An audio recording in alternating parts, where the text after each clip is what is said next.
الحمد لله رب العالمين والصلاة والسلام على أشرف الأنبياء والمرسلين نبينا محمد وعلى آله وصحبه ومن دعا بدعوته واستنى بسنته وسار على نهجه إلى يوم الدين. وبعد, my brothers and sisters in deen, I enjoin upon you and upon myself the fear of Allah Tabaraka wa Ta'ala. Allah Tabaraka wa Ta'ala says in the verse of the Quran that all you who believe that you are conscious of Allah Tabaraka wa Ta'ala, He gives you rashid, He gives you the ability to distinguish between right and wrong. We pray Allah Tabaraka wa Ta'ala as among the believers. Inshallah, what we Islam will be focusing on is on what, some of the teachings of one of the verses of the Quran, precisely verse 111 of Surah Al-Tawbah. At the beginning of that verse, Allah Tabaraka wa Ta'ala is saying that إن الله اشترى من المؤمنين أنفسهم إن الله اشترى من المؤمنين أنفسهم وأموالهم بأن لهم الجنة. Allah the Exalted said in this verse of the Quran that certainly Allah Tabaraka wa Ta'ala has bought, that is, He has purchased from the believers أنفسهم, their soul, وأموالهم, and their wealth, بأن لهم الجنة, that they will have, in replacement with what? Jannah. That is, He will pay them in exchange of their soul and wealth with Jannah. Allah Tabaraka wa Ta'ala saying that He has purchased your soul and your wealth, it only shows the generosity of Allah Tabaraka wa Ta'ala, the humility of Allah Tabaraka wa Ta'ala, the politeness of Allah Tabaraka wa Ta'ala. Because whether you like it or not, everything you possess, everything you have, your soul and your wealth belongs to Him. You don't own anything. You are His property. He owns you. So He doesn't need to buy you. You buy what doesn't belong to you. If something belongs to you, then someone else can buy it. But in terms of ownership, you own it. Allah created you, He made you. So He owns you.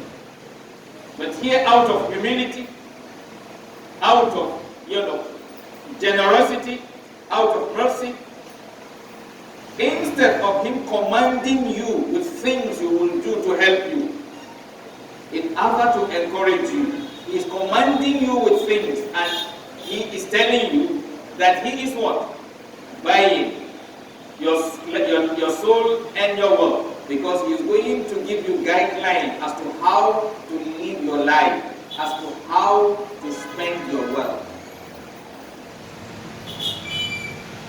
So, and He's telling you, He's not just going to ask you to do that without any, benefit to you, but rather you are going to have, benefit both in this world and in the hereafter. In the hereafter, you have the Jannah. In this world, what will you have? You will have a good life.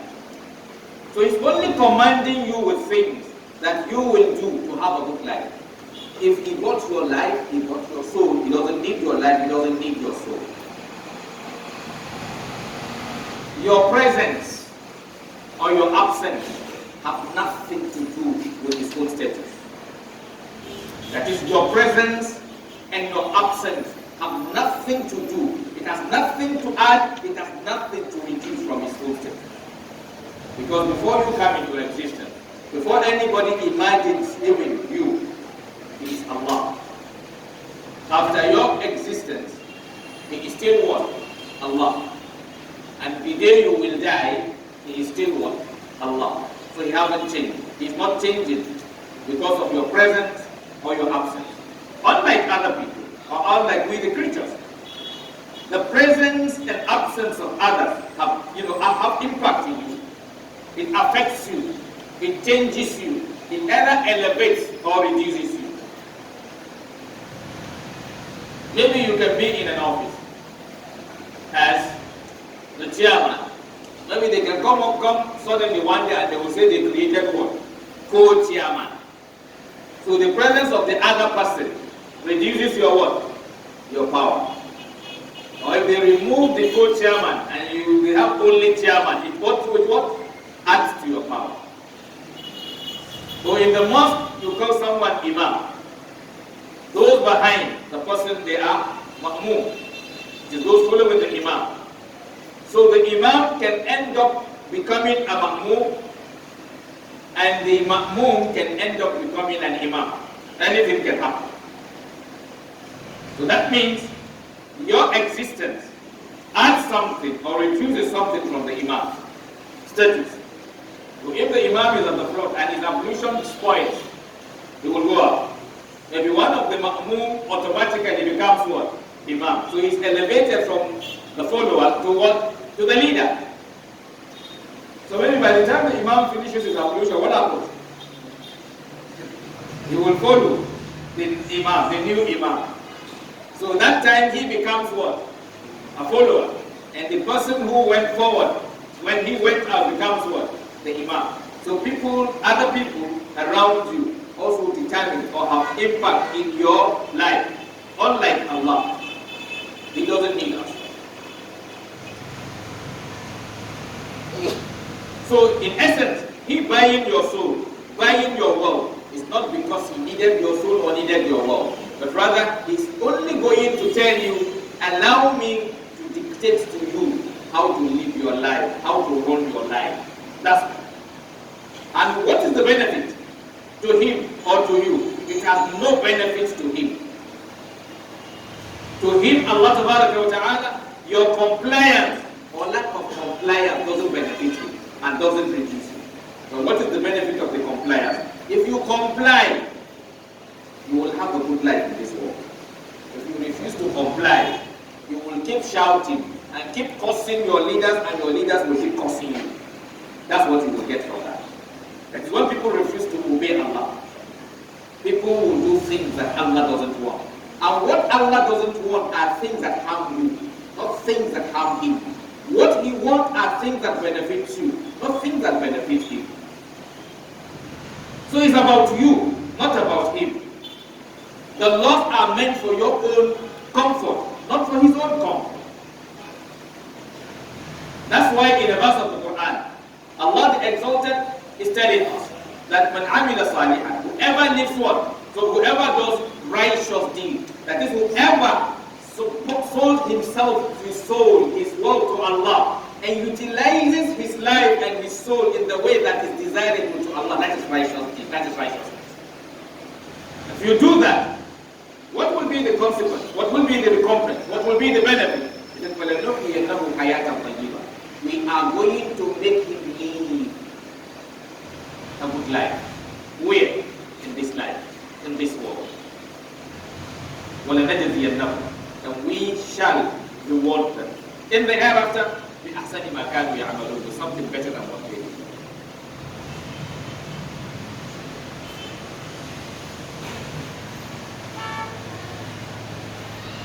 The wisest of all is Allah Ta'ala, and the maker of the universe. So He understands the universe better than anybody. That's why you follow His design, you rest. Go contrary to His design, you can never rest. You can never rest. We are seeing the way things are going all over the world.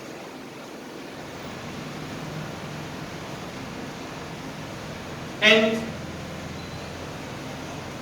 we also need to understand another thing. Allah designed your life, but He controls automatically without giving you an option. And there is a part He allows you to control temporarily. Even that one is temporarily. Yes, if you like, you can see now. But the day will come that those eyes are open, you can't see anything. Yes, you can have your nose, you can what? Breathe. Right? It's when your time, the time given to you by Allah comes, yes, even if the air is blowing, it's of no value to you. If they like, let them put oxygen mask. You know what? It doesn't serve anything. Because the number of oxygen or the quantity of oxygen Allah has written you will take in this life are finished.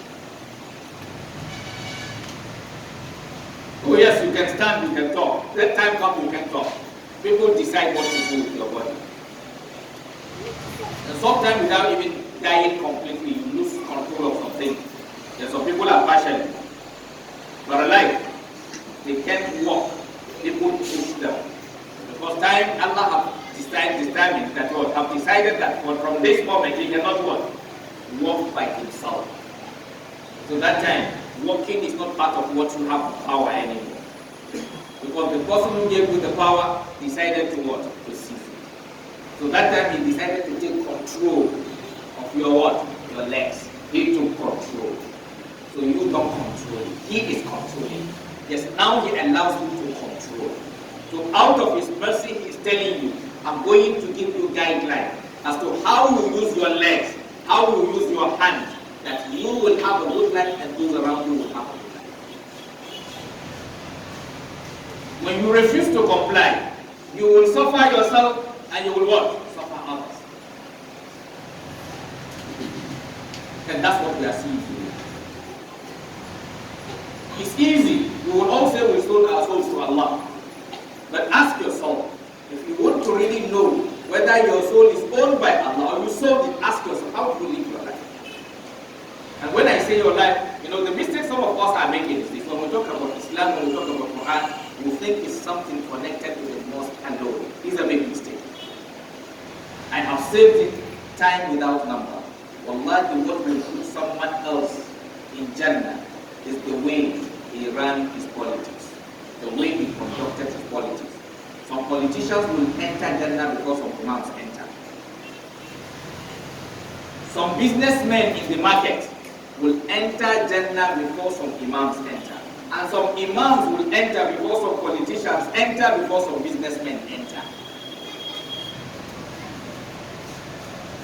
Because when you look at Islam, it's about your life entirely. It's your life entirely. That's why when you pick the Quran, it talks to the politicians, it talks to the businessmen. There are verses that are exclusively meant for businessmen. If you are not a businessman, you don't have much insight, more than to talk. When you are discussing Allah says, وَيْلٌ لِلْمُطَفِّفِينَ الَّذِينَ إِذَا اكْتَالُوا عَلَى النَّاسِ يَسْتَوْفُونَ وَإِذَا كَالُوهُمْ أَوْ وَزَنُوهُمْ يُخْسِرُونَ أَلَا يَظُنُّ أُولَٰئِكَ أَنَّهُمْ مَبْعُوثُونَ لِيَوْمٍ عَظِيمٍ. Or when you are discussing some chapters of the Quran, we are discussing marriage. So to those who are not married, they don't have much to do inside.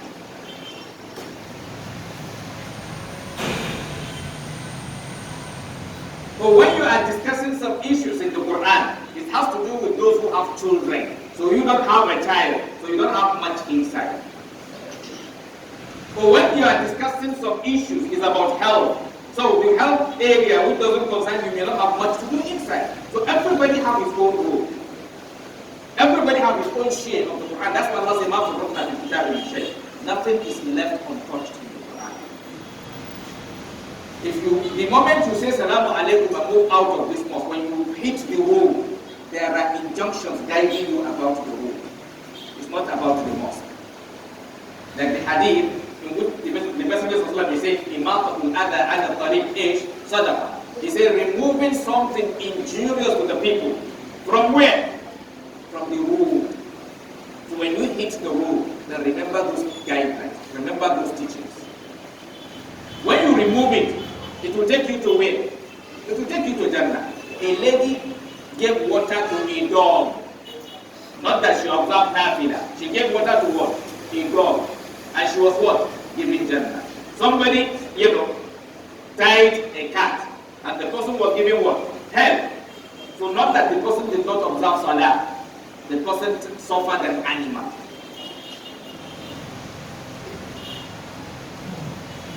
So my brothers and sisters indeed, if we want to have a good life, we have to submit ourselves to Allah. And submitting ourselves to Allah, we are not saying leave everything and be sleeping inside the mosque. That is not what we are saying. If you are a businessman, handle your business squarely, seriously, passionately, but thinking about who? Allah, while in the market. If you are a police officer, while standing on the road, also remember Allah. That uniform, that time, when you are wearing, what you are doing while in that uniform is going to be documented.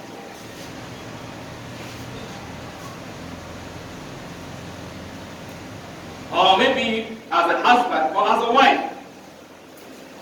Your wife, Allah can put you in hell because of your wife, not because you did not observe Salah. And Allah can put you in hell as a husband, as a wife because of your husband, not because you did not observe Salah. So at every point in time, you must understand that your soul, your world belongs to who? To Allah. That you will utilize it in a way you want, not the way you want. عباد الله أقول ما تسمعون أستغفر الله العظيم الجليل لي ولكم ولسائر المسلمين من كل ذنب وخطيئة فاستغفروه إنه هو الغفور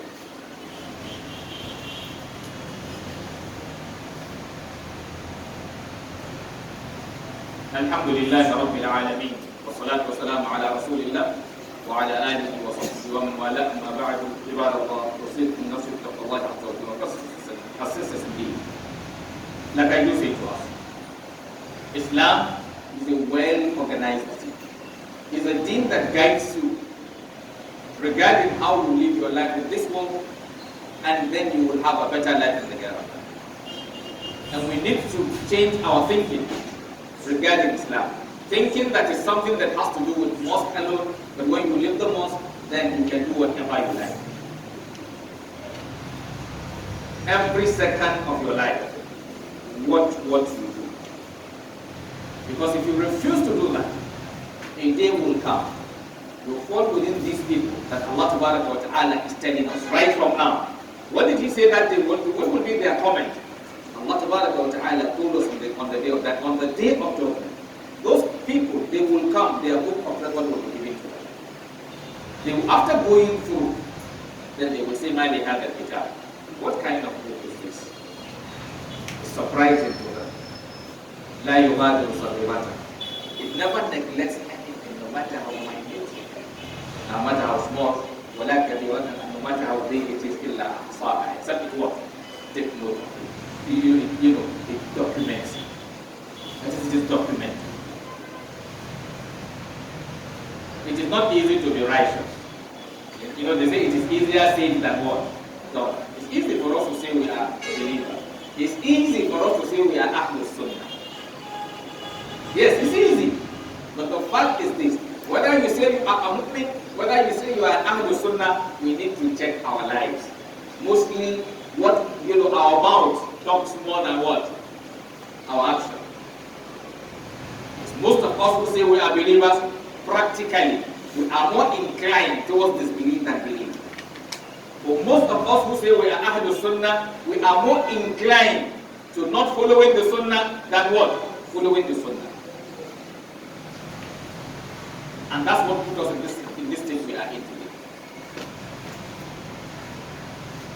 So if we want things to change for us, then we need to submit ourselves to Allah Ta'ala in totality. That is, submit yourself to Allah completely.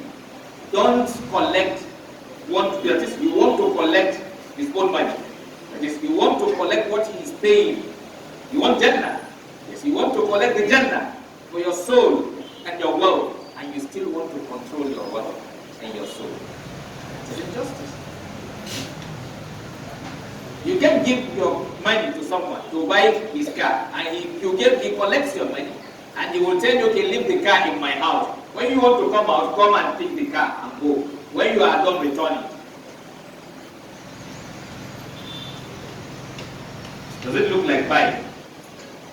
Because he is still having control. He dictated to you how to use that car.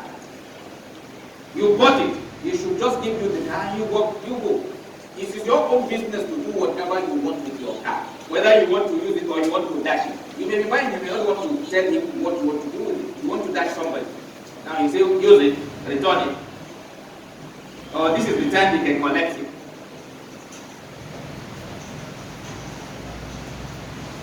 So my brothers and sisters, indeed, we all need to check ourselves.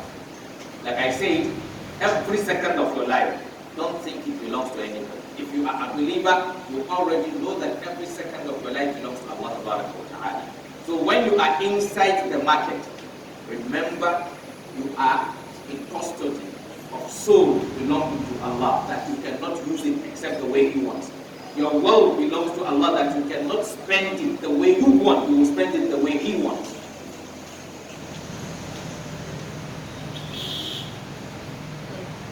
You cannot acquire it the way you want. You acquire it the way He wants.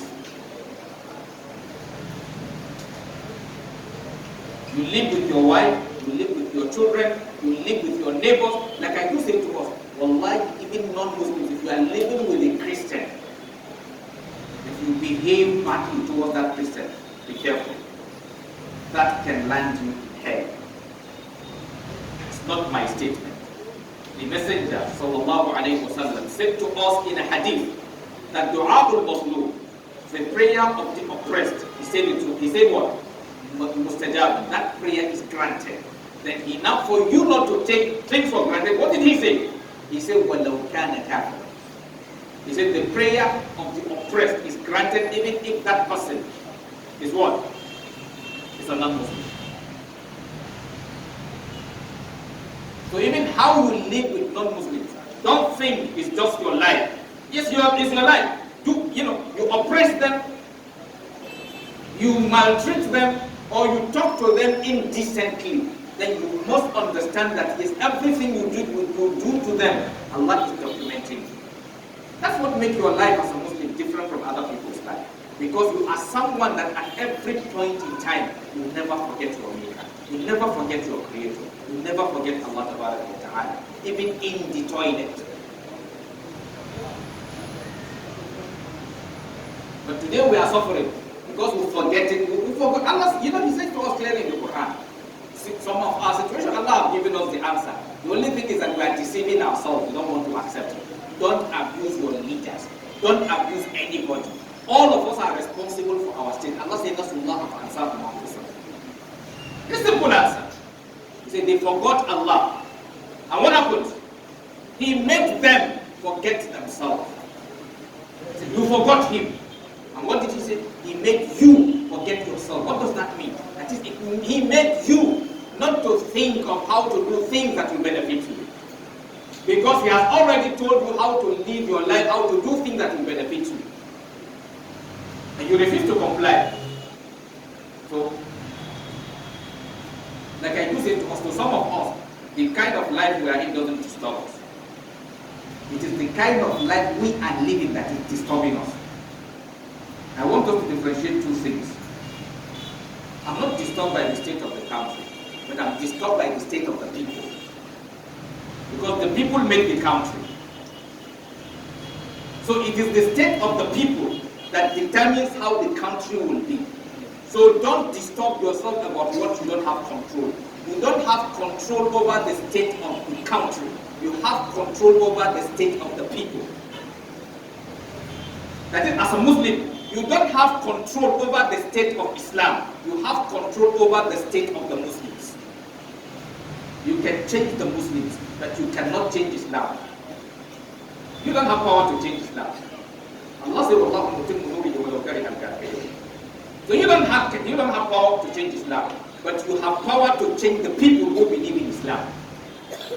Because it is among them some are practicing and some are what? Non-practicing. Those who are practicing, you encourage them to maintain that. And those who are not practicing, you advise them to change, to mend their way.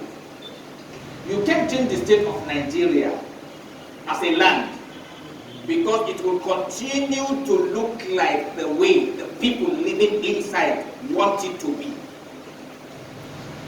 So if we want it to be full of evil, by killing ourselves, abusing ourselves, attacking ourselves, let's go ahead. But if you are tired of the state, then begin to change your own attitude.